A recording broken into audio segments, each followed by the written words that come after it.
Get that party started.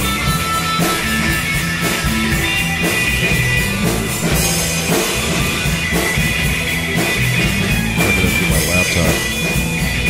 There you go. So that part's working out.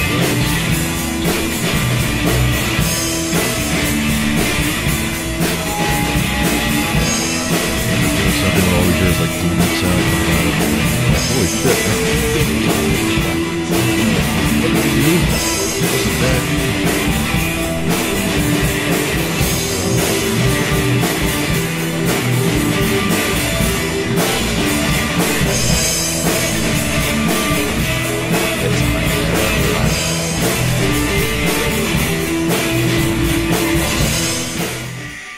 Oh, you got it going already. Look at you. Yep.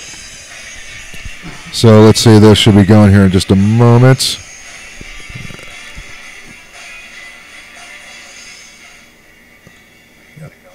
Yeah, testing 1 2. Can I get a mic check from you, Test Thor? 1 2. And one from you, Eric. Say something. There you go. I got a bunch of crazy sounds coming from. Can I get a mic check? Test 1 2. Sure, there's like a 30-second lag here. And one from you, Eric. Say something. There you go. Okay, I think we got you. Let me see if I can try to get the volume up a little bit more on that.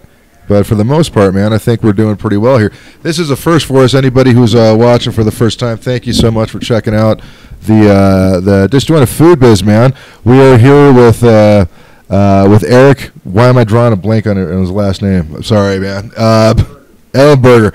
Thank you. That's what I thought, but then for some reason I didn't want to try to guess at it and get something completely different wrong. But thanks. Let me try to get a little bit more sound for you, sir. And Well, either way, like we've always said, this is a work in progress. So. yeah, exactly. All right. But yeah. There you go. Oh yeah, there you go. Yeah, that worked works. out much better. And now, Like that. oh dude, that's great. Yeah. All right. I may have this gigantic head in the frame. That's all right. Dude, that's exactly what it looks like. It's what every guy wants. Exactly. As a matter of fact, if you guys just search the I'm gonna share this. This is I'm so happy. We're like, hey, we're doing shit that's live. Check it out. For those of you guys who are just stumbling upon this particular show, like, what the hell are these guys talking about? DisJointed Food Biz is for restaurant peeps, by restaurant peeps. It's not just about servers and bartenders bitching about the industry, but talking about how the industry has been changing over the past couple of years, and especially over the past year and a half. It has changed drastically with the invention of things like ordering apps and just the way that the internet is kind of. It took, the internet turned everything on its head right off the bat, except for the restaurant industry. That took about 10 years or so before To it really, catch up, yeah. to really start affecting it. And we got, Thor and I got involved. Well, first we started doing the show. And then we decided to get involved in some groups on Facebook and other, like, restaurant and bar owners. That's where we met Eric here. And it's, aside from using that page as a source for topics, we kept throwing out, like, hey, if anybody wants to be a part of the show, man, hit us up. Eric, you're the first one, man, so thank you so welcome. much. Awesome. Awesome. I'd like to think I'm just so far ahead of the curve that I was the first one there. Yeah, there you There go. you go. So, a little background then for the viewers or listeners. Yeah. Go. Either way, if you'd like, or I could say it either way. Yeah, no, go ahead. Give us a little background for whoever's listening or watching. Little origin story. Yeah, so I've been in the business since I was about 13. I worked for my mother, who had the food and beverage department at a ski resort in Utah that I lived at the time. So I was one of those punk kids who washed dishes and then, bus tables and then served, and then did every single job description along the way. And about the last decade or so, I've been in corporate marketing, and I've been, a computer guy that just sits there and does stuff behind the computer and tries to get people in the door. Wow. All right. So it's been an entire life of being in this business, in and out. I grew up being a snowboard bum, so if you live that lifestyle, you have to work in a restaurant at night in order to support your habit. During the day, But, definitely. That's you live paycheck to paycheck and beer to beer, and I remember back then a pitcher of beer was $7, and that was a lot of money to come up with. So we made it happen.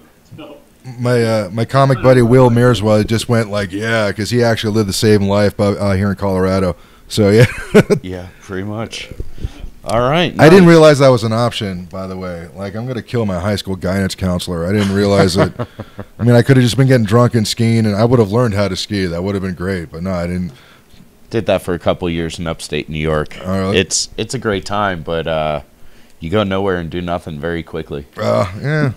Hey, that's pretty much the service industry in general, right? Like, I went from like 19 to 35 in a blink of an eye, and I had no idea. Like, wow, I got a whole set of skills that I didn't even want to get. Like, it's kind of like stumbling into medical school. Like, did you want to be a doctor? Like, no. No, not really. I walked in here for a job, and next thing you know, I'm doing brain surgery. Well, cool, man. That's so you've lived and breathed the business for many years, and we've.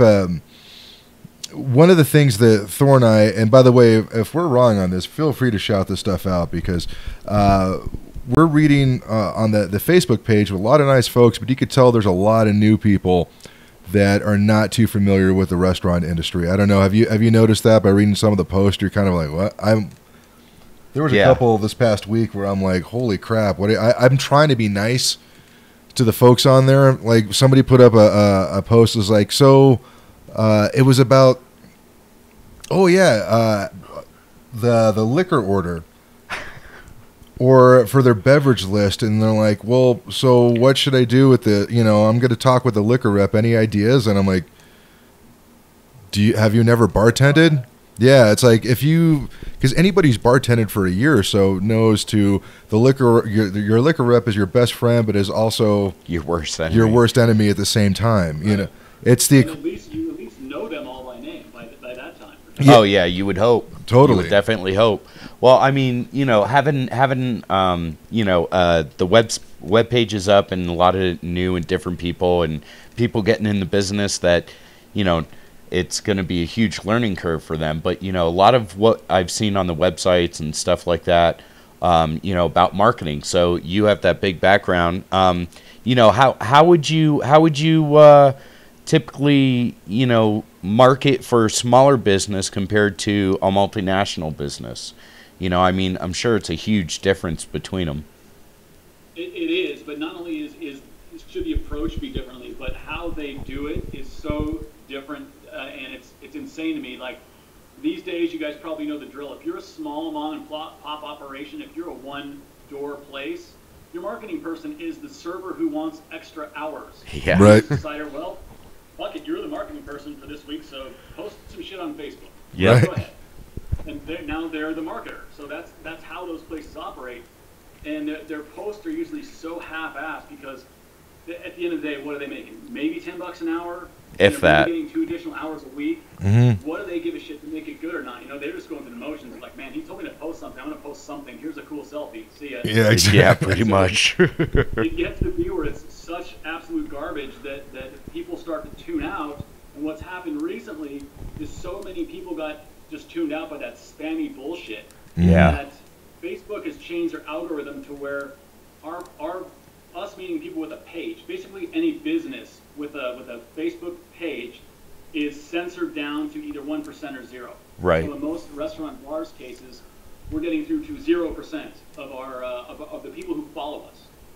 So the people who signed up to see our shit, they're not going to see it at all. Oh yeah, no. Because now if you want to see it, you got to pay Facebook per post. Oh. But it makes sense, and if I was them, I would have done the same thing. Right. Yeah, no, definitely. I mean, money. The changed way money is definitely impacting the industry.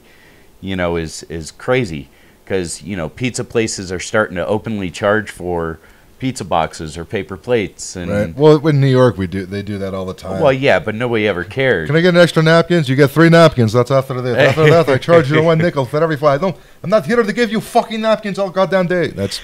But yeah, they're really kind of keeping an eye. How do you feel when folks are like starting to nickel and dime when it comes to paper cost?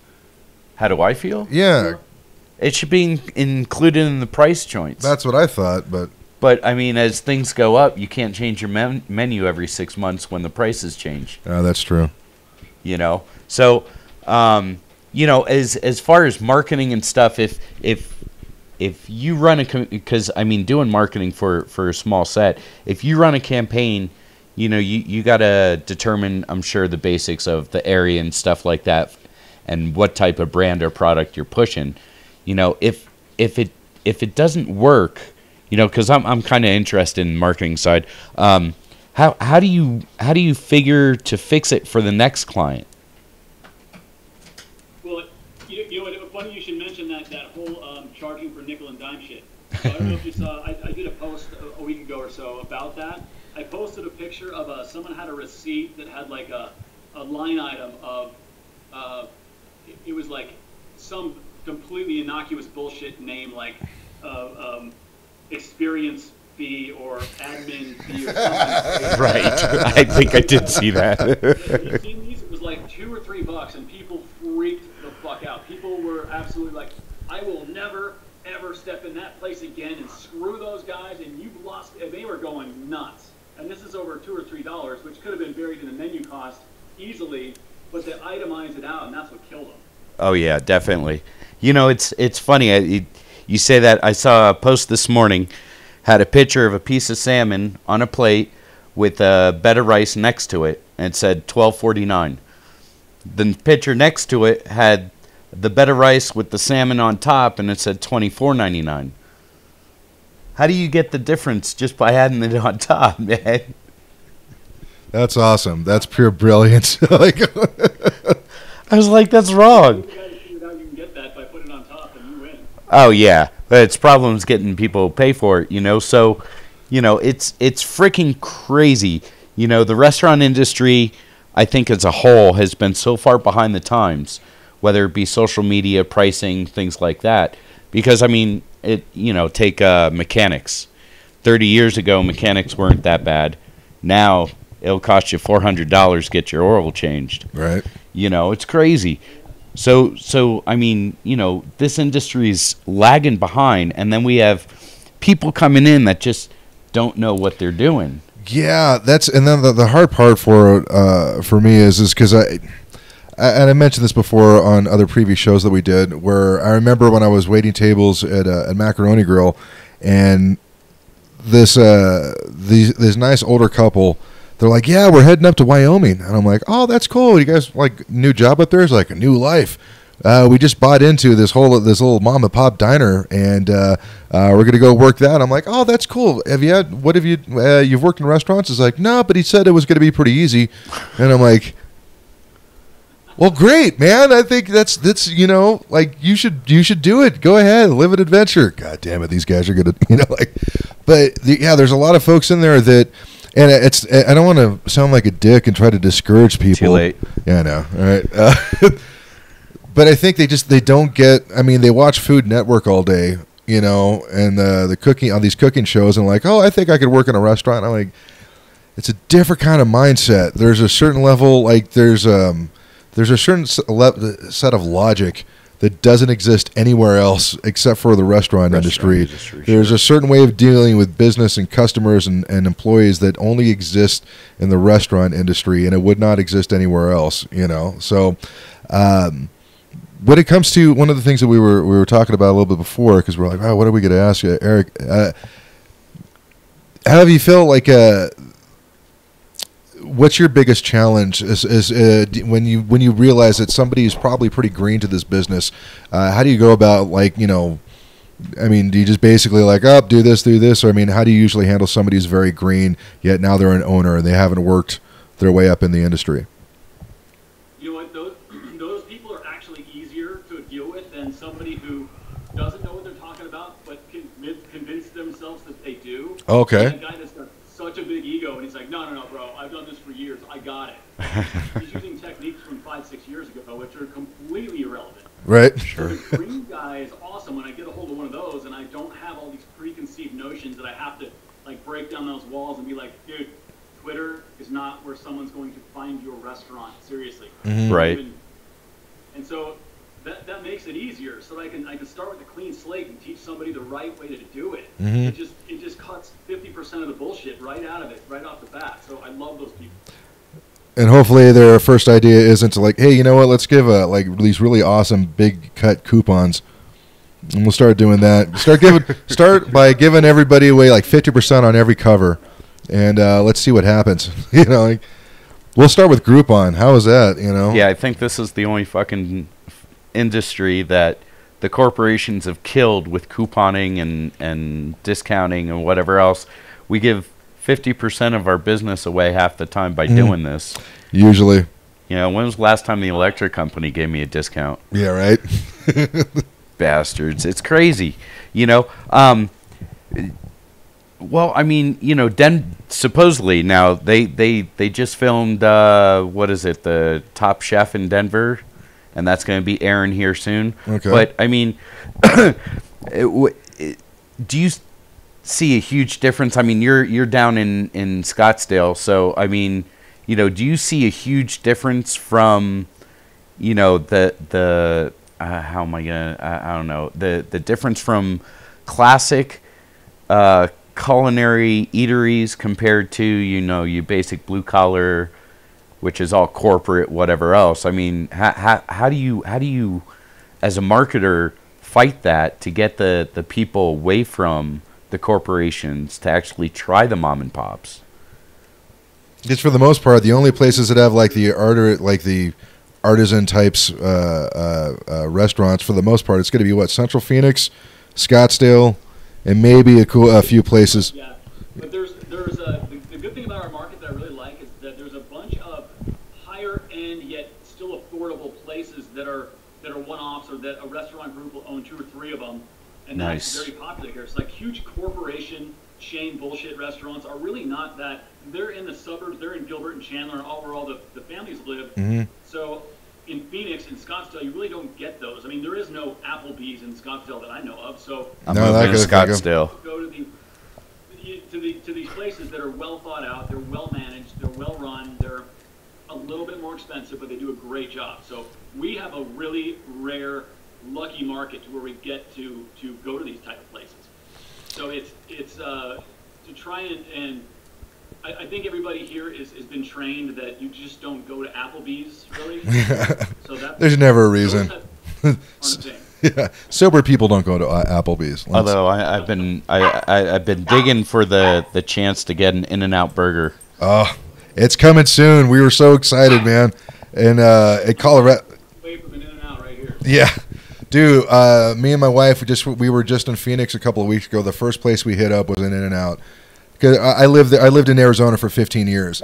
So, like in Tempe mostly. That's why I was like trying to go. I'm thinking, is there an Applebee's? You know, I'm trying to remember my fat guy radar. I'm like, where would I find what restaurant and where? But yeah, they're putting one in Colorado Springs, which is probably about an hour south of where we're at right now, which I will totally make that trip. And they said they have plans to make, what, 50? Or 15? Yes, it was because I get a bunch of stuff from like Restaurant Association and CIA newsletters, stuff like that. So one of them said, yeah, they're doing the same plan that they did in Texas. So it's a slow process, but it said 50 in the thing, but who knows? I think units like In-N-Out Burger, especially when they came to Arizona, like I remember that first one up at Frank Lloyd Wright. I remember the line that was even up at 11 o'clock at night. Till then, it's still at least 20 cars deep, and that's just in the drive-through. That wasn't even including the line out the door, and it stayed that way for a good 6 months or so until they opened up Tempe, and then they started putting a few others around the valley. Well, I mean, there's some in California that I've been to, and they've been there for years. There's 2-3 hour wait. Yeah, they're just still always busy. You know, they're always busy. But In-N-Out, this is something. This was a thing I always felt like I was frustrated with the industry in Arizona, is that because rent was so cheap, that also meant that they paid a lot less.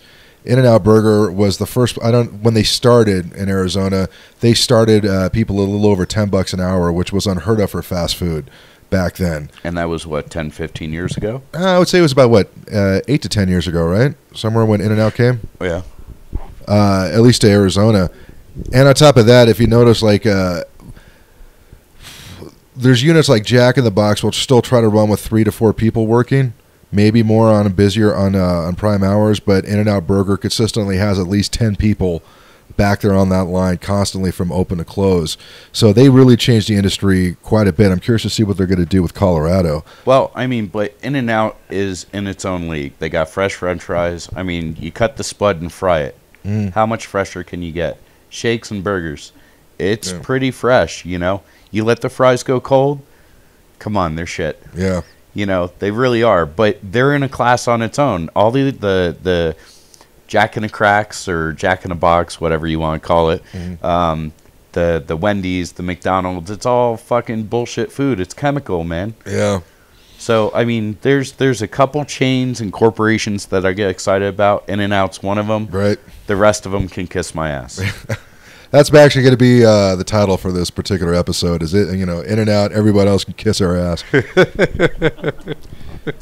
You know, but In-N-Out has that model because they're one of the only people that does that. You're right. They have enough people on staff, and the people are happy because they're making over market wages, and the people are always in a good mood. You don't get that guy who just is hating his job. He's just there, God, fucking hurry up and be 3 o'clock. Right, and if you did see that dude, he wasn't there a week later. yeah, right. That also, that I've made an example to a staff that I was doing a talk at. Do you guys have Dutch Brothers coffee out there? No. No, But I know what you're talking about, though. I've seen it though.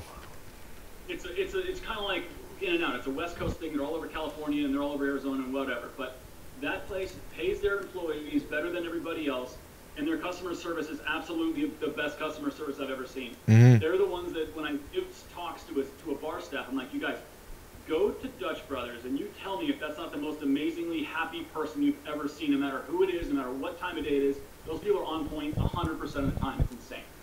It's kind of like they took what Starbucks started before they went public.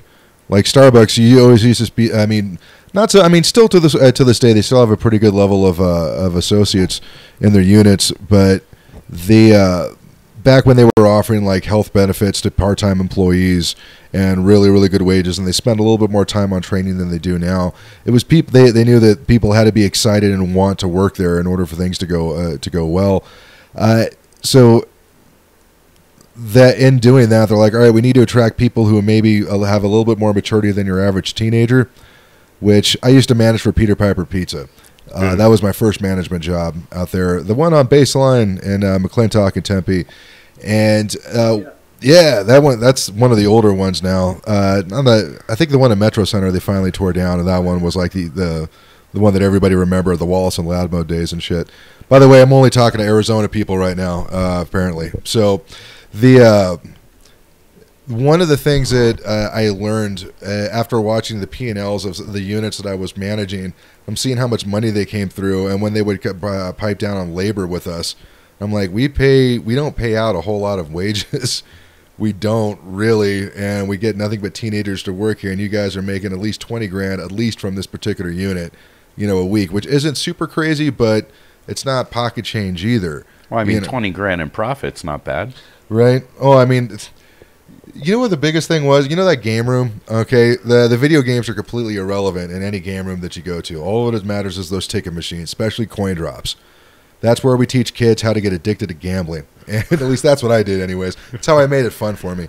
Anyways, these kids, they're like, oh, they're saving up like 2,000 tickets for a toy that literally costs less than $1. And we made them spend $30 in tokens to get that. It's the craziest thing ever.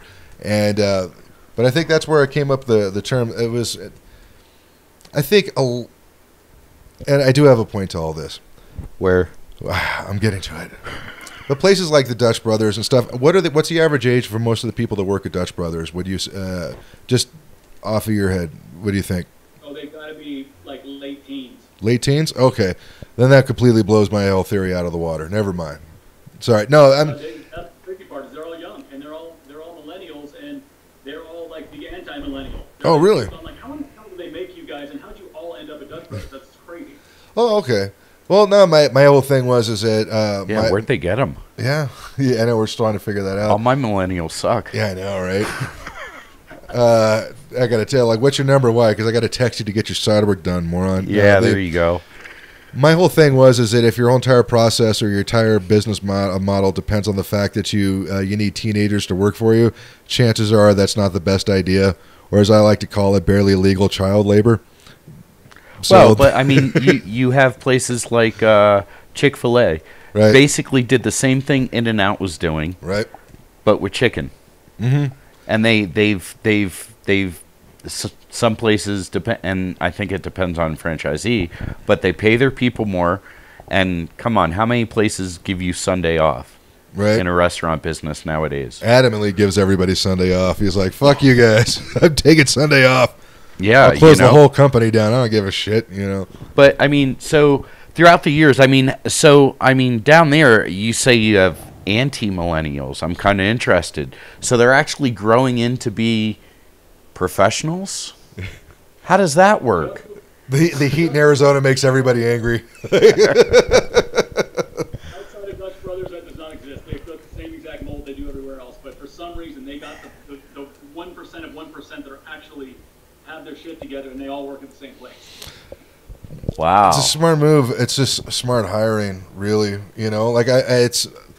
Oh my gosh, I was saving this conversation, this part, and I'm glad that we have you, Eric, with it. When I do Lyft driving as well, right? And so it's like 4 a.m, and I get a call to a strip club out here in Denver, and the guy that comes out is a manager who I used to work with as a server over a Macaroni Grill.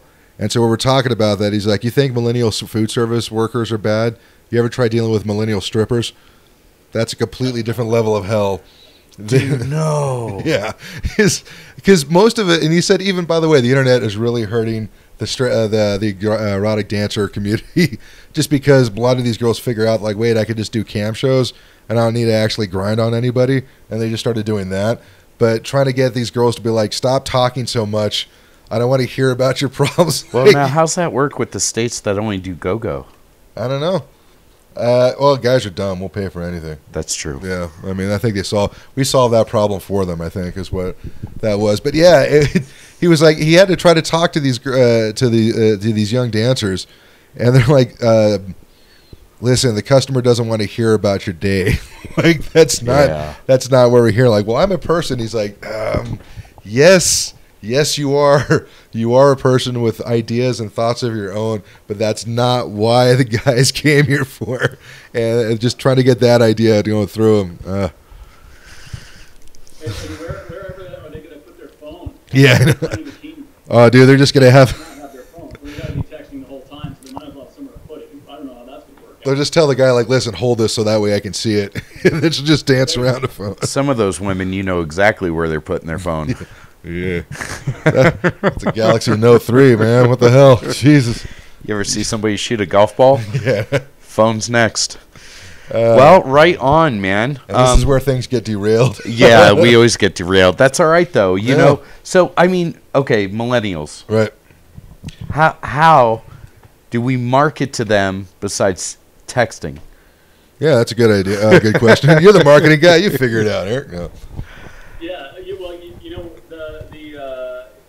now Facebook is really non-existent for those guys. So Snapchat and Instagram is where it's at. Yeah. And the type of content you make can't be the same shit we're used to. Like, you show a great picture of a burger, and they are not going to give a fuck. Yeah. You have to get that's interesting to them on their level, and trust me, I don't relate. I have people for that, and I run it by my millennial filter squad, and they figure it all out. But just add tits, and that's all right. It's debauchery, booze, and titties, and that's kind of what the content's about. The more things change, the more they stay the same. It's funny how that happens. But yeah, it's kind of weird. One of I'm sure you've seen these articles when they talk about millennials, and this isn't a shitting on millennials show, guys, but yes, it is. It's challenging. Hey, I'm not. I'm going to be the one guy. No, I'm sure that one of the challenges I think that they're having is that the same motivations aren't the same from previous generations.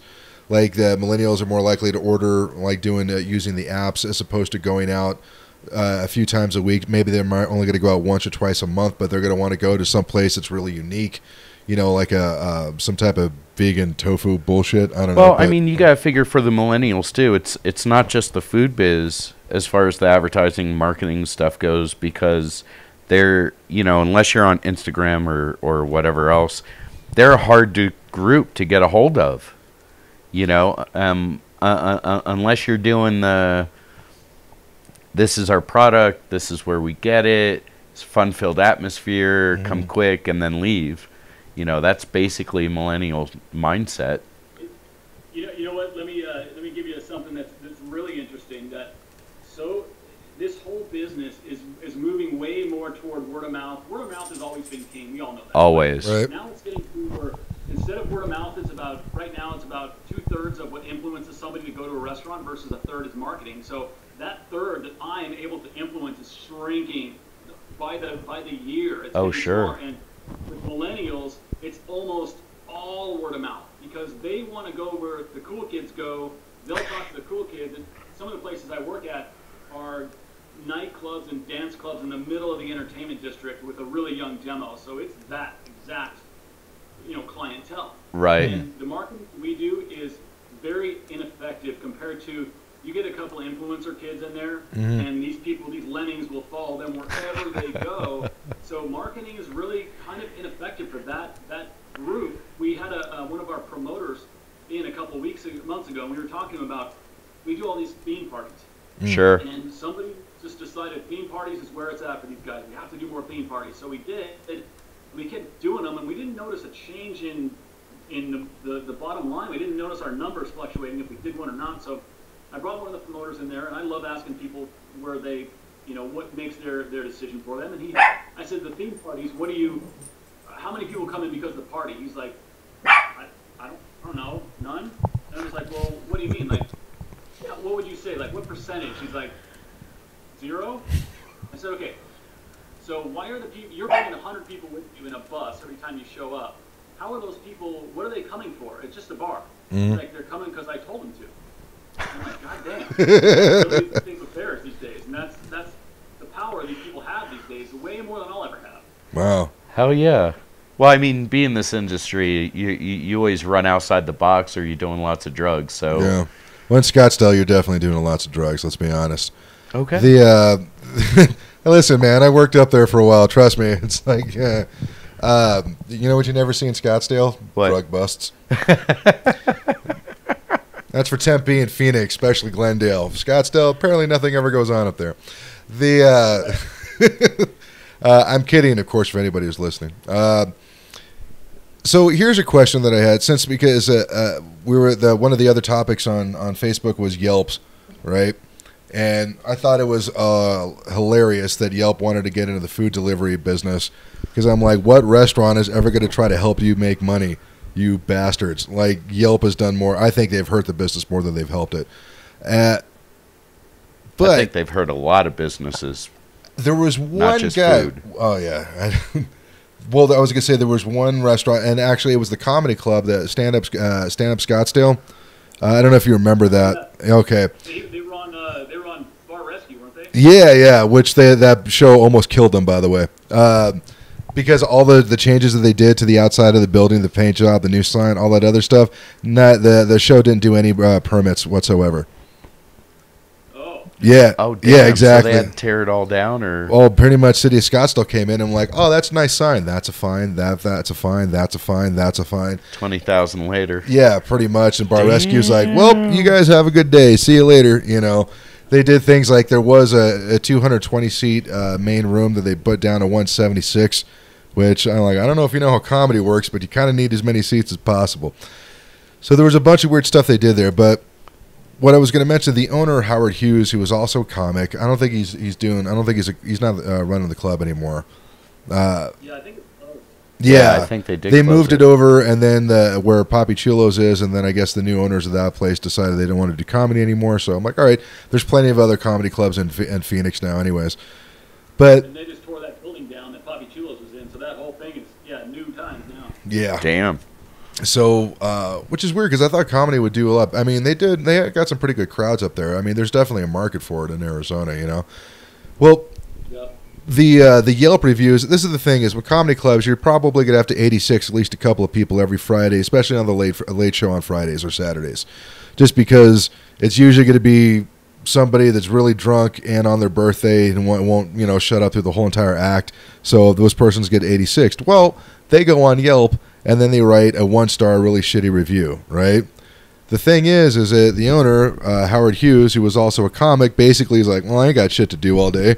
Tink, tink, tink. And he would get in these flame wars with these people on Yelp. And he would just keep firing back at him and just making fun of them and just pissing them off more and more and more.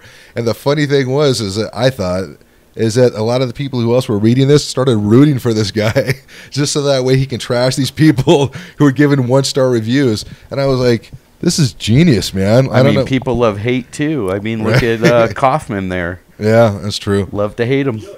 You know what I did for one of the clubs I work at? It's a younger demographic, and we get our asses kicked on Yelp. And one of my roles is reputation management, so I'm dealing with Yelp all day. I've done all the research about Yelp. You got any question you want to know about Yelp, you let me know. But here's one of the things we did. We had so many ridiculous 1-star reviews that were just comical. We're just like, come on. I mean, they were entitled younger people who, they had to wait in line for more than 30 seconds, so they were just pissed. Ballistically pissed. Yeah. So ASU folks, gotcha. 1-star reviews on drink coasters.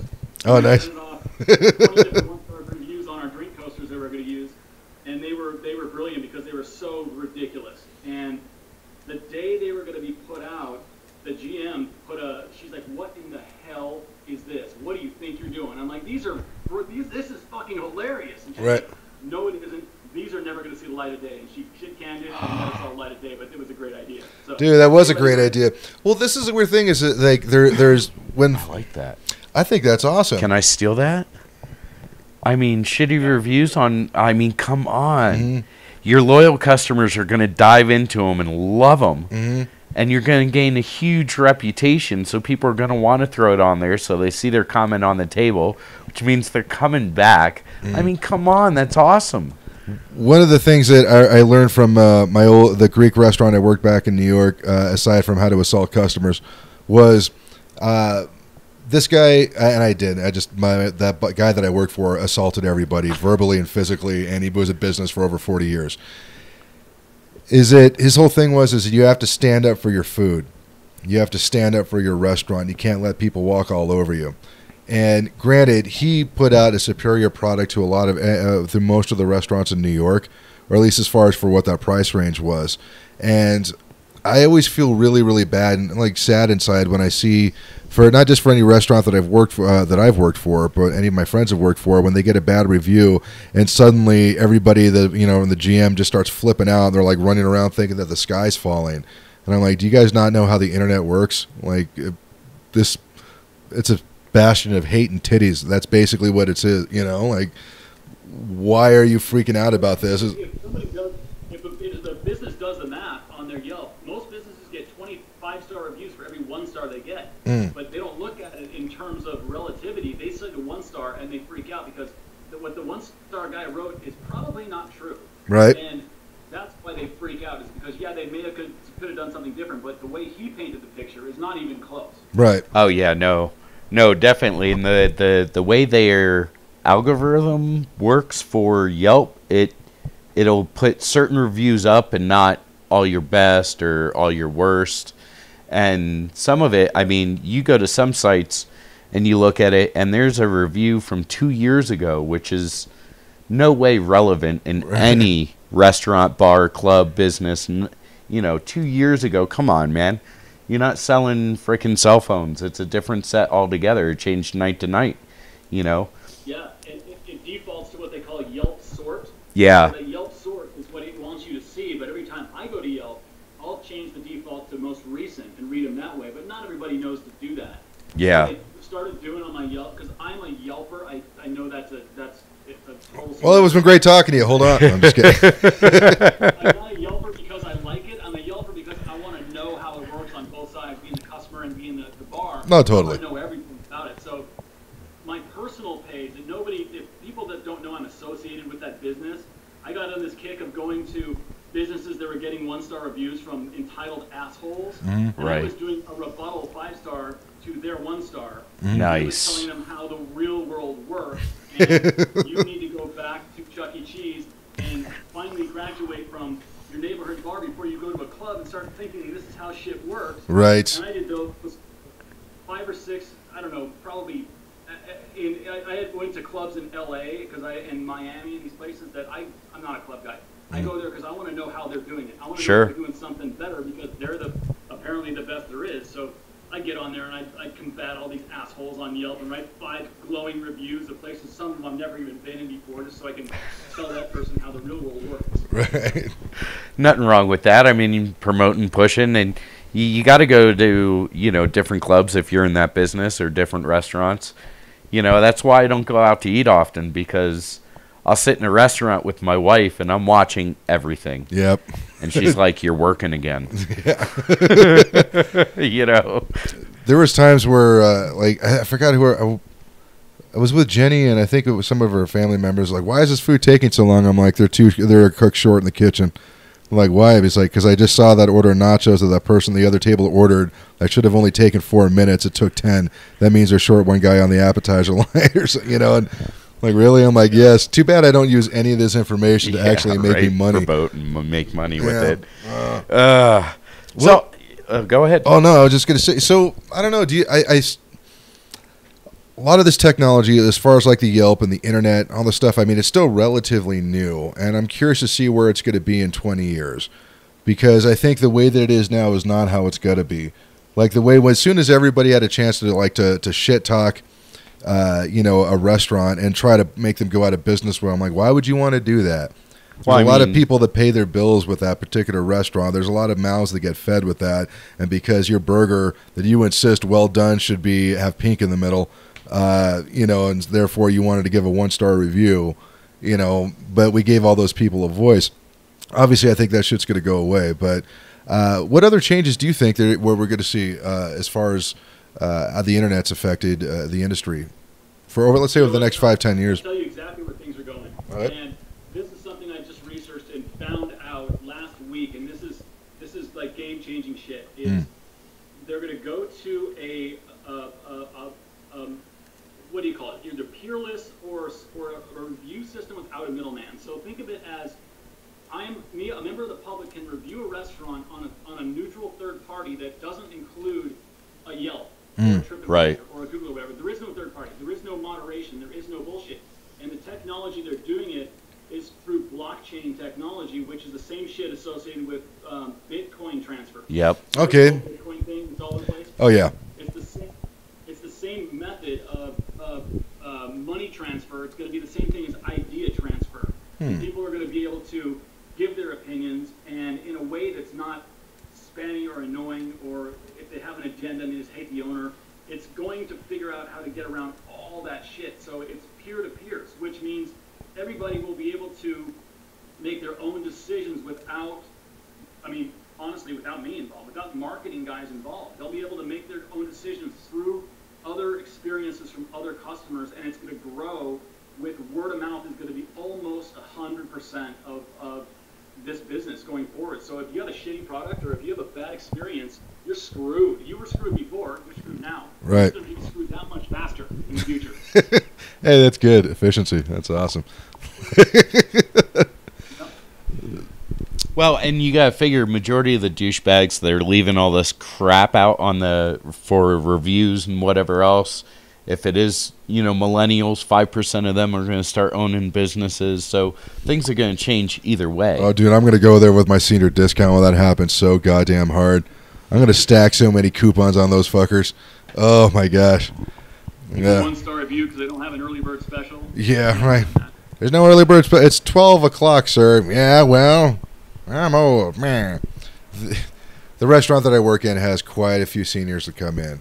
And most of them are really nice, but there's some that I'm like, there's a reason why your kids don't call you. You know that, right? Like, there's some pretty angry people that come in, and some that are mentally ill. Shout out to Bulldog. All right, so there was one other thing. You had one other thing, didn't you? I think I'm good. Okay. I think we ran a little bit longer than we're. I think we did too, man. But is there anything you want to plug as far as what your business goes, Eric? If anybody else, because we're going to be posting this obviously in the restaurant forums and all that other cool stuff. So if you got a chance to plug your business away, man, go right ahead. Yeah, definitely. Yeah, well, send this to me. I'll post it on my stuff as well. And my website is And on social media, I'm /Eric Schellenberger. No one's going to want to type all that crap in, so just put a link on there. And all my other handles are @Bar Marketing Basics. I'm basically on Facebook more than anything because, you know, I'm old, but I'm on Twitter. I'm technically on Twitter even though I hate Twitter, and I'm on Instagram, so yeah. See, he's telling me to go on Twitter, and I'm not doing it. It helps. I refuse to tweet. It helps with my Twitch promotion. So, well, cool, man. For celebrities and presidents, and that's it. Yeah, pretty much. Right. Pretty much. All right, man. Well, cool. I don't have any dates to plug just yet, guys. I know I should have some stuff coming up in January, which we get a little closer to that. I'll be up in either Loveland or Fort Collins. Fort Collins, either one. Somewhere outside of Denver. I know that. And we got to figure out some more topics for the next show, man. We had so much fun having you on. Yeah, man, definitely. Thanks for coming on. Any time you want anything to plug and stuff, you'd like to come back on, man, we would love to have you. You've got a way more knowledge about promotion than I know I do. Maybe And I do. Yeah, he's got me beat. So thanks so much for doing this. Be glad to join you guys again anytime.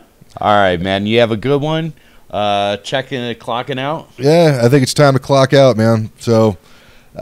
Signing off for DisJointed Food Biz, I'm Dave Germain. Thor Markey, guest.